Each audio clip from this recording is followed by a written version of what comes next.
प्यारे बच्चों, आपने पढ़ा कि पर विवरण पत्र क्या है।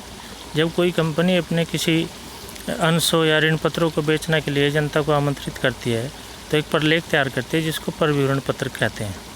लेकिन कुछ परिस्थितियों में यदि कंपनी पर विवरण पत्र जारी ना कर पाए तो उसके स्थान पर एक अन्य प्रलेख तैयार करती है जिसको स्थानापन्न पर विवरण कहते हैं।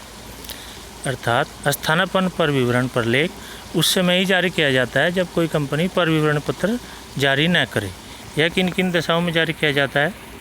जैसे अगर कोई अंश पूंजी वाली कंपनी अपने निर्माण पर विवरण का निर्माण न किया हो, अर्थात जब किसी अंश पूंजी वाली कंपनी ने अपने निर्माण के समय पर विवरण का निर्गमन न किया हो और यदि किया हो तो अंशों का आवंटन न किया हो, उस स्थिति में स्थानापन्न पर विवरण जारी किया जाता है। दूसरा, जब कोई प्राइवेट या निजी कंपनी पब्लिक कंपनी में परिवर्तित हो जाती है और उसे जनता में निर्गमन नहीं करना होता, उस स्थिति में स्थानापन्न पर विवरण पत्र जारी किया जाता है। तीसरा, जब कोई कंपनी अपने अंशों या ऋण पत्रों को किसी ऐसे व्यक्ति को बेच देती है जो उसे जनता के लिए प्रस्तावित करेगा तो उस स्थिति में भी स्थानापन्न पर विवरण पत्र जारी किया जाता है। नंबर 4, यदि किसी कारणवश कंपनी ने पर विवरण जारी नहीं किया हो, उस स्थिति में भी उसके स्थान पर स्थानापन्न पर विवरण पत्र जारी किया जाता है।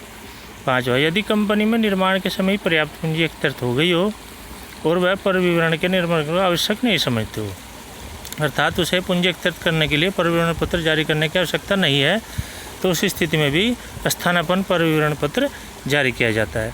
यदि कोई कंपनी निर्माण के समय तो अंश या ऋण पत्रों को खरीदने के लिए जनता को आमंत्रित नहीं करती, लेकिन कुछ समय के बाद जनता को आमंत्रित करना चाहती है, ऐसी स्थिति में भी स्थानापन्न पर विवरण पत्र निर्गमित किया जाता है।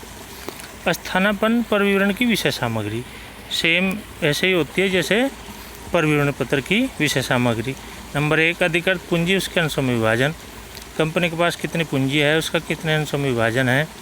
नंबर 2, शोधनीय पूर्वाधिकार अंशों का वितरण, उसके कितने पहले से अधिकार हैं, उन सब के अंशों का वितरण, कितने उसके अंशधारक हैं, उन सब की जानकारी।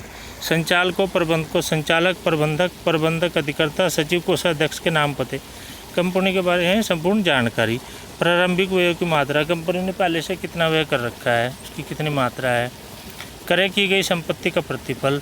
अंकेक्षकों के नाम व पते, अंकेक्षक बोलते हैं निरीक्षण या ऑडिटर, कौन कौन ऑडिटर हैं, उनके क्या नाम पते हैं।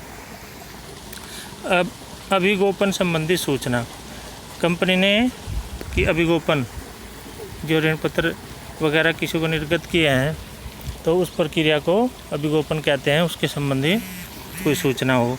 कंपनी की संपत्ति में संचालकों तथा अन्य पक्षों के हितों का वर्णन, ये सभी स्थानापन्न पर विवरण पत्र में शामिल होते हैं। महत्वपूर्ण अनुबंधों की तिथि, स्वभाव, कौन कौन से अनुबंध हैं, क्या क्या तिथि हैं, उनका क्या प्रारूप है, क्या स्वभाव है। समय व स्थान जहाँ पर कंपनी के आर्थिक चिट्ठों तथा लाभ हानि खातों का निरीक्षण किया जा सकता है। नंबर 11, संचालकों अथवा उनके द्वारा नियुक्त प्रतिनिधियों के हस्ताक्षर आदि, इन सभी वस्तुओं का, इन सभी चीज़ों का स्थानापन्न पर विवरण पत्र में समावेश होता है।